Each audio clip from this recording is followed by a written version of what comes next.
बिस्मिल्लाहिर्रहमानिर्रहीम। अस्सलाम वालेकुम दोस्तों। पाकिस्तान के साबिक़ कप्तान मिसबाहुल हक, जो कि इस वक्त पाकिस्तान क्रिकेट टीम के हेड कोच और चीफ सेलेक्टर भी हैं, उनसे बातचीत करने से पहले पाकिस्तान क्रिकेट बोर्ड पाकिस्तान के साबिक़ कप्तान यूनुस खान को पाकिस्तान का हेड कोच बनाने के लिए तैयारी कर रहा था, लेकिन यूनुस खान की ना करने के बाद पाकिस्तान क्रिकेट बोर्ड ने मिसबाहुल हक को ही पाकिस्तान क्रिकेट टीम का हेड कोच और चीफ सेलेक्टर बना दिया।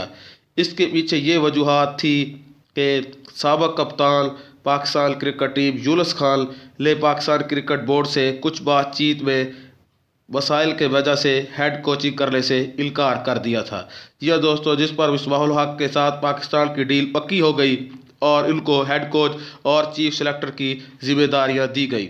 जी हाँ दोस्तों, पाकिस्तान के साबिक़ कप्तान यूनुस खान ने पाकिस्तान क्रिकेट बोर्ड से यह मुतालबा किया था कि उनको ऐसे इख्तियार दिए जाए कि उसमें पीसीबी के चेयरमैन भी उसमें पाकिस्तान क्रिकेट टीम में और पाकिस्तान क्रिकेट टीम की सिलेक्शन में कोई मुदाखलत भी कर सके। लेकिन इस बात